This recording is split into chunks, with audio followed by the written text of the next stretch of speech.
Ok, donc troisième partie de ce cours d'esprit critique, chapitre 2 sur les biais, et nous sommes dans les biais cognitifs et notamment les biais de jugement. Nous avons vu le biais de confirmation qui est un des biais les plus importants et nous allons voir le deuxième qui est dans cette liste. Il existe des dizaines et des dizaines de biais cognitifs et notamment il existe le type qui a le plus, ce sont les biais de jugement. Donc l'erreur fondamentale d'attribution. L'erreur fondamentale d'attribution, c'est un petit peu un avatar du BOIS, du biais de l'observateur isolé et statique. C'est une projection du BOIS en fait. L'erreur fondamentale d'attribution, elle consiste à toujours surestimer les facteurs internes d'un individu par rapport aux facteurs externes. Par exemple, on va penser que si un individu ne réussit pas, c'est parce qu'il ne travaille pas assez, c'est parce qu'il n'est pas courageux, c'est parce qu'il n'est pas intelligent, parce qu'il ne se donne pas les moyens, etc. Ce sont des facteurs internes. Et les facteurs externes qu'on va sous-évaluer dans l'erreur fondamentale d'attribution, c'est peut-être le milieu social de cette personne, le fait que cette personne elle ait une maladie, ce que cette personne elle n'ait pas eu de chance parce que cette personne elle a eu des retards parce qu'elle avait des moyens de transport qui n'étaient pas adéquats, parce que cette personne elle n'est pas soutenue dans sa famille, parce que cette personne elle a des tas de problèmes qui sont externes, qui ne sont pas dus à elle-même, mais qui ne sont pas dus au fait qu'elle ne soit pas courageuse, mais que des facteurs qui sont dans son entourage matériel, dans son entourage social, dans son entourage personnel. Donc ça, c'est l'erreur fondamentale d'attribution, c'est quelque chose qui est très étudié dans les sciences sociales, et c'est on a une vidéo aussi de la tranche en billets sur ce sujet, et il y en a aussi beaucoup d'autres. C'est quelque chose qui est très étudié dans les sciences sociales. L'erreur ultime d'attribution, c'est quasiment la même chose, sauf que c'est pas par rapport à un individu, mais par rapport à un groupe. Donc on va considérer que tel groupe il est meilleur pour telle ou telle raison, mais pas parce que ce groupe il a des facteurs externes qui l'ont favorisé. Donc là, l'erreur ultime d'attribution, si vous avez compris l'erreur fondamentale d'attribution, c'est quasiment pareil, sauf qu'au lieu que ça s'applique à un individu, ça s'applique à un groupe. Donc ça aussi, c'est très étudié dans les sciences sociales. Et je vous invite à regarder la vidéo de Horizon Gull qui explique très bien ça avec le titre Pourquoi les Américains nous paraissent-ils idiots. Donc ici, le groupe en question, c'est les Américains par rapport aux Français. Ok, donc ça fait trois vidéos là ici qui sont très importantes à regarder, ça fait partie intégrante de ce cours. Je considère que vous allez aller les regarder. Donc je ne réexplique pas ce qu'il y a dans ces vidéos. Passons maintenant au biais de raisonnement. Alors il y a plusieurs biais de raisonnement, mais un qui est très intéressant, c'est le biais du survivant. Le biais du survivant, il consiste à se focaliser sur les éléments qui ont passé avec succès un processus de sélection pour en tirer des conclusions sur la totalité des éléments. Imaginez 1000 personnes. 1000 personnes, c'est une sorte d'école des sorciers où chacune de ces 1000 personnes, elle doit prédire l'avenir. Alors, chaque jour, on tire au hasard sur une roue un nombre entre 1 et 10 et on va sélectionner ceux qui arrivent à prédire l'avenir. Donc, sur les 1000 personnes, il y en a qui disent que ça va faire 5, d'autres qui disent que ça va faire 7, d'autres qui disent que ça va faire 1, d'autres qui disent que ça va faire 3. Et on tire la roue, et tous ceux qui n'ont pas réussi à deviner le chiffre qui allait être tiré, on les élimine. Et on refait l'expérience 2 fois, 3 fois, jusqu'à ce qu'il n'y ait plus qu'une seule personne sur les 1000 qu'on avait au début. celui qu'on va avoir à la fin, il aura deviné de façon incroyable, il aura deviné tous les nombres tirés au hasard sur notre roue. Alors, est-ce que ça veut dire qu'il est très intelligent, qu'il a compris le fonctionnement de la roue? Est-ce que ça veut dire que ceci ou cela? Ou est-ce que ça ne veut pas juste dire que, comme il y avait beaucoup de monde au début, et que il y avait une chance sur 10 pour qu'il trouve le résultat du premier lancer de roue, une chance sur 10 encore pour qu'il trouve le deuxième lancer de roue, à la fin il restait lui, il a juste été finalement cette personne tirée au hasard. Peut-être qu'il n'avait juste aucune compétence à prévoir l'avenir.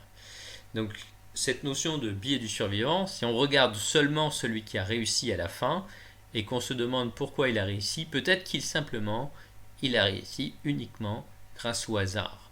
Et si on cherche certaines caractéristiques de cette personne, peut-être qu'il avait un bras musclé qui lui permettait de bien tourner la roue, peut-être juste qu'il a été tiré au hasard. Donc ce biais du survivant, il est utilisé beaucoup dans les médecines alternatives. Par exemple, si vous donnez un remède, par exemple boire du jus de citron pour guérir du cancer, surtout si vous êtes en phase terminale, eh bien ce biais, il va faire que toutes les personnes qui vont mourir du cancer, ils ne vont pas se plaindre que le citron n'a pas marché. Ils vont tout simplement mourir et pas venir, ou être très malade et pas venir se plaindre que la méthode n'a pas marché. Par contre, tous ceux qui par hasard ou par le fait qu'ils aient pris un autre traitement en parallèle vont réussir à guérir, tous ceux-là vont venir dire oh, c'est incroyable, j'ai guéri grâce au citron. Donc à la fin, on n'aura que des gens qui vont venir dire qu'ils ont guéri grâce au citron. Mais en réalité, tous ceux qui sont morts ne vont pas venir donner leur avis. Malheureusement, quand on est mort, on ne donne pas son avis. Donc on a une vidéo qui explique un petit peu ça, c'est la vidéo du chat sceptique qui s'appelle le biais du survivant, que je vous conseille d'aller regarder. On a aussi tout ce biais du survivant, il est très utilisé aussi pour vendre des livres, puisque tout le monde veut réussir en fait. Donc les gens qui veulent réussir, ils veulent réussir en étudiant ce qu'ont fait les gens qui ont réussi. Mais comme la réussite, ça tient souvent beaucoup, je parle de la réussite, par exemple la réussite financière, hein, les gens qui sont devenus très riches par exemple, et il y a des tas de gens qui vont commencer à étudier tous les gens qui sont riches et ils vont essayer de trouver des points communs entre tous les gens qui sont riches. Mais ça n'a aucun sens parce que ces gens qui sont riches, la plupart, ils sont devenus riches avec une grande partie de hasard. Ici, il intervient aussi dans l'utilisation des livres sur la réussite, il intervient aussi ce qu'on appelle l'erreur fondamentale d'attribution, c'est-à-dire qu'on va considérer que telle ou telle personne il a réussi parce qu'il avait des qualités qui ont fait qu'il a réussi. Et on va oublier un petit peu tous les facteurs externes, le contexte où il a réussi, mais parce que c'était peut-être qu'à cette époque-là, ce qu'il faisait lui, c'était très valorisé. Donc voilà une autre vidéo à regarder sur ce sujet. C'est la vidéo de Crypto Renan, le problème de Diagoras. Alors le problème de Diagoras, c'est le vrai nom du biais du survivant. Dernière partie, dernier biais que l'on va voir, ce sont les biais liés à la personnalité. Alors les biais liés à la personnalité, le plus connu, c'est l'effet Barnum. L'effet Barnum, c'est le fait d'accepter une vague description de la personnalité comme s'appliquant spécifiquement à soi.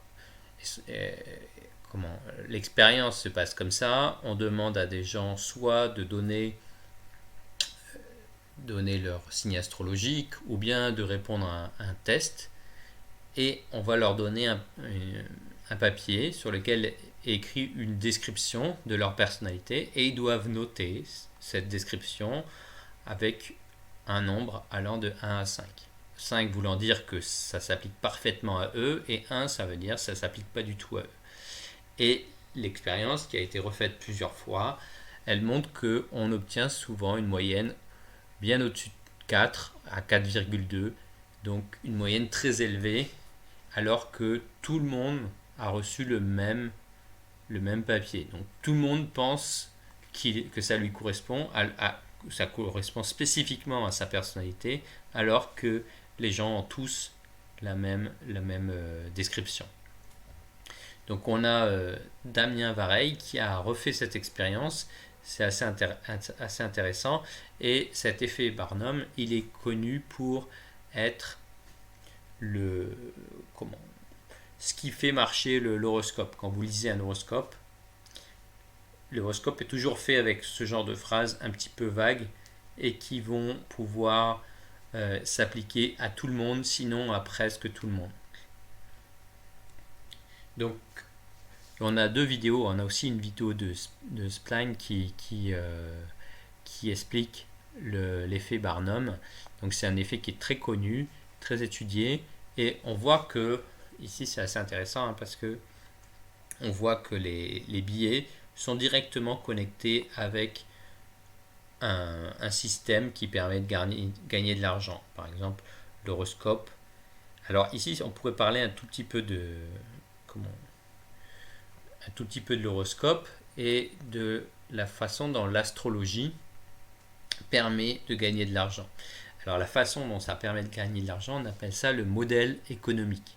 Un modèle économique, c'est quelle est la façon dont un système permet à ceux qui développent ce système de gagner de l'argent. Alors, le système que vous connaissez bien, c'est le système commerçant. Je fabrique un objet, je vends cet objet, je gagne de l'argent.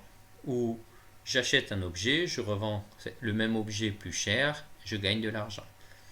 Mais il y a d'autres systèmes économiques. Par exemple, le système de Facebook, c'est gratuit. Ce ne sont pas les utilisateurs qui donnent de l'argent à Facebook, ce sont les gens qui veulent mettre de la publicité sur Facebook.